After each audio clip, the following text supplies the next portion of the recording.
I don't know why we can't just acknowledge that it's been a good thing what's happened. This wasn't a war. This wasn't boots on grounds and in that kind of a way. This was surgical and very efficient. I think as a Democrat, just because it's a different party here, it's like I'm open to better opportunities for Venezuelan. And now I turn to a lot of the Venezuelans in our nation, and they're all celebrating these things.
Exactly, Kurt. And, also, because you're an infantry colonel, former infantry colonel, I want to talk to you about the operation itself, too, and particularly about all of this bleeding as well, about how Congress wasn't notified, how they kept it too secret. But you would know about planning this sort of operation and the need for secrecy.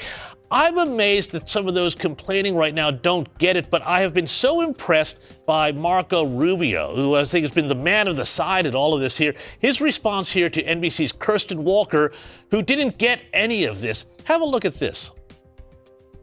This was a law enforcement function to capture an indicted drug trafficker. And of course, we needed the Department of War to support it because they do have anti-aircraft missiles that could shoot down those helicopters. But we had to take down radars. We had to take down those anti-air elements on the way in and on the way out. And that's what this was limited to. But will you seek congressional approval for any further action in Venezuela or the region? Well, we will seek congressional approval for actions that require congressional approval. I mean, I thought that was a great answer right there, but well, he's so good. Exactly. Look. The American Constitution's not a suicide pact. Okay, if there's if the nuclear missiles are coming over the Arctic Circle, heading towards the U.S., you don't have to convene Congress to figure out whether you push the big red button to send the damn communists to hell where they belong. The Constitution envisions the Congress declaring war. And that's a good thing. I know, I've been in a couple wars, and you want the United States, the people of the United States, through elected representatives, to weigh in on extended, continuing military operations. But the president is the commander-in-chief of our military, and he has a right to exercise, and the authority, and the duty, frankly, to exercise the power of the office and defeat our enemies quickly and surgically. I mean, this military operation was over and done before most of these people could start complaining. And that's because our guys are so damn good. And you're right. I do know about planning operations. It is hard to imagine. Imagine being a conductor with a symphony orchestra the size of a soccer stadium. Well, football stadium, whatever you guys call it.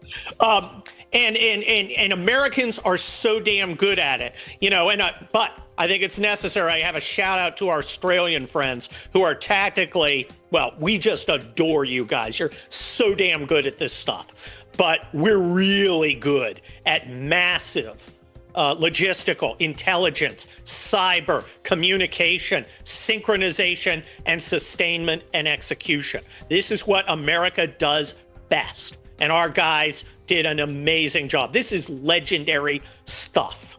And they managed to take out Hugo Chavez's tomb in the process, too, which I thought was a really great touch there. But, Kurt, while I've got you, can we also just have a little quick chat about Greenland?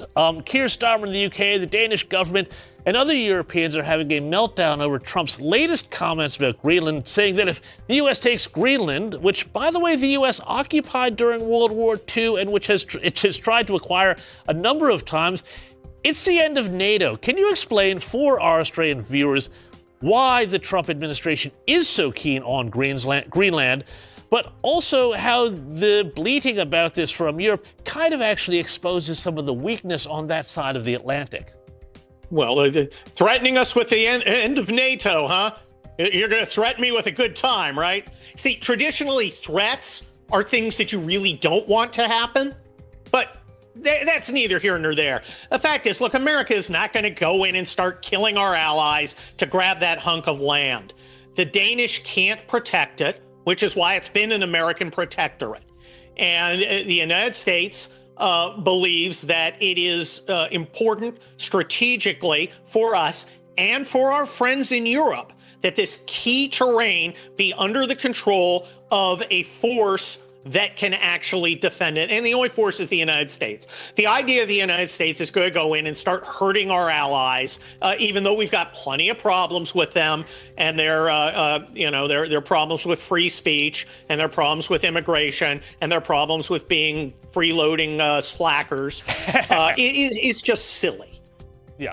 Kurt Schlichter, thank you so much for breaking that down for us and for your time. And a very happy New Year to you too, sir. Hey, Happy New Year to you. Always love talking to our Australian friends.